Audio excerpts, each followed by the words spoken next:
Who knew that a world based on an abandoned lumberyard could be so good? We're going to look at everything the Moonwood Mill world has to offer, including all of its secrets and features, of which there are quite a few. You will need the Werewolves game pack for access to this world, and my only real criticism is that there's only 5 lots. It really should be a crime to have only 5 lots in a world, but that's another story. Firstly, know that werewolves who have the scavenger ability can scavenge the ground in Moonwood Mill, and by doing so, they can dig up Moonwood relics and werewolf books, among other things. But the relics and the werewolf books can only be found in this world. Reading werewolf books a few times will unlock the Lunar Epiphany dormant ability, and from then on out, you can discover some cool secrets while reading these books that can tie in with the world, and you'll also be able to decipher Moonwood relics that you find, which can provide some fun bits of information too. We're going to start off beneath the stream around the Prowler's Patch residential lot. To the south of this lot, there's some wolfsbane that you can harvest, and to the north, there's an interesting area near the stream. Here, you'll find the portal potties. I know what you're thinking, and no, they are not a woohoo location. They're one part of the underground tunnel network in Moonwood Mill. These tunnels can be explored, allowing you to find collectibles and random objects through text journeys.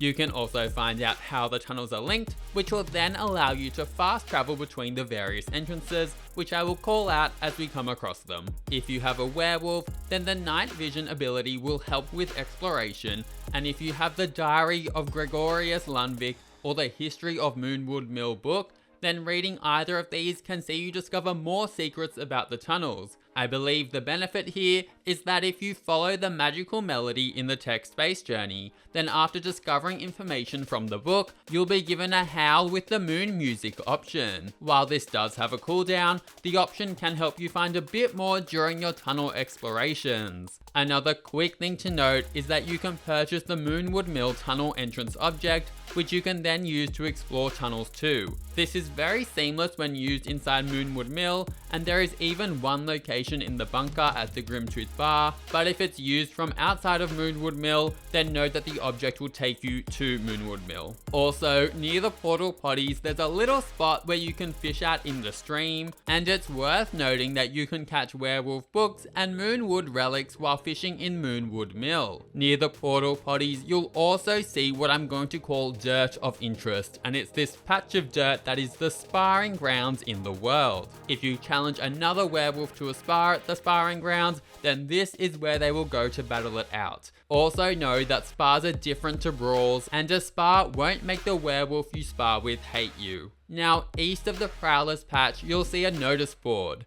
This will provide some general information for your hot self to read should you want to, including that about the werewolf packs in the world. There's also a Lunar Dial, which hovering over will tell you what the current moon phase is. If you keep heading to the east of this, then you'll come across a hangout space centered around a bonfire and a small building with a workout machine nearby too, because werewolves apparently love going to the gym. This is where the Wildfangs pack are based. Rory Oaklow is the fearless leader, and she'll often be hanging out here living her best life. To join the pack, you'll need to befriend her and pass 3 trials.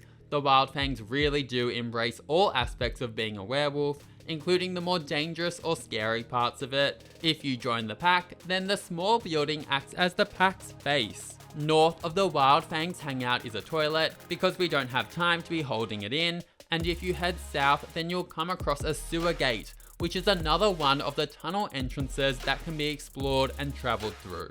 Now we're going to head across the river to the northern part of the world. There are 2 bridges that lead here, one being towards the west and another in the east. We're going to head across the eastern bridge, and once you're across, then tucked away to the side, there's a ground level bunker, which is the 3rd entrance to the tunnels that can be explored. If you head northwest from here, then there's a small playground that's rather cute, and north of this, there are 2 planters which will eventually become a nice little garden as you continue to play in the world. You know, we're here for the free produce. Now a little further up from this is where the Moonwood Collective werewolf pack has their hangout. The leader is Christopher Volkov, who you will need to befriend and pass trials with if you want to join. Unlike the Wildfangs, this werewolf pack is focused on being the most civilized werewolves ever, aiming to control their fury and not cause chaos for regular Sims. The area resembles a small picnic space, with the large tree being the base that you can use to locate Christopher.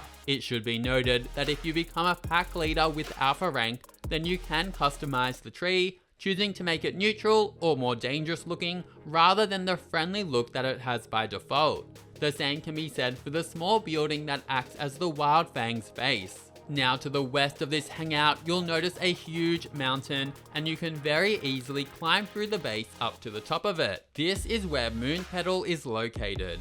The plant is only harvestable during a full moon from 7 PM, and harvesting it once will give you 3 Moonpetal. What is this used for? Well, if a werewolf goes and reads various books, you can learn recipes that make use of it. I uncovered the Moonpetal Punch recipe from reading the Were Living magazine, and the Wolf Be Gone recipe from reading either the Diary of Gregorius Lundvik or the Insider's Guide to Being a Werewolf book. Moonpetal Punch requires 1 Moonpetal to make and will slightly lower your werewolf's fury while also helping to clear negative moodlets faster for a few hours. The Wolf Be Gone drink requires 3 Moonpetal and 10 Wolfsbane, and drinking it will turn your werewolf back to being a regular sim. You can also just eat Moonpetal straight and it will reset your werewolf's ability points. This area is also a howling point, and I found when my werewolf visited at around 7 PM, they would get an inspired moodlet. Now if we go back down the mountain,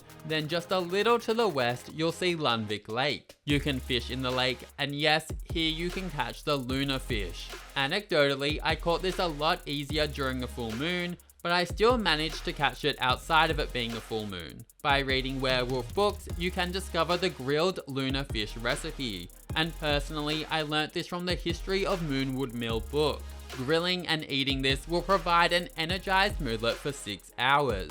You can also swim in Lundvik Lake, and during a full moon it will actually shimmer. Yes, it's very pretty, and we do like pretty things. One thing that's rather interesting is that sometimes werewolf offspring aren't automatically werewolves, and they'll have a chance to be born with a dormant wolf trait. In this instance, then going for a swim in Lundvik Lake during a full moon will awaken their inner werewolf and see them transform into one for good.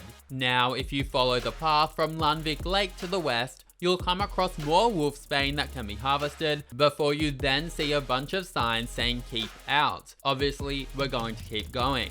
This is where Greg lives, who is a highly aggressive werewolf that will likely appear and attack you if you're around. Sims who head to this area will automatically get a scared moodlet, while other werewolves who venture here will become tense. Also know that if you send your sim here and Greg attacks them, then they can be left with werebees. This is easily cured by sleeping it off, vomiting it out, cleansing it in a shower, or jumping on a treadmill to run it off. But if it's not cured, then eventually it will lead to your sim becoming a werewolf. If you're struggling to cure it, then head to the Grim Truth bar in the world and you can ask the bartender for a cure.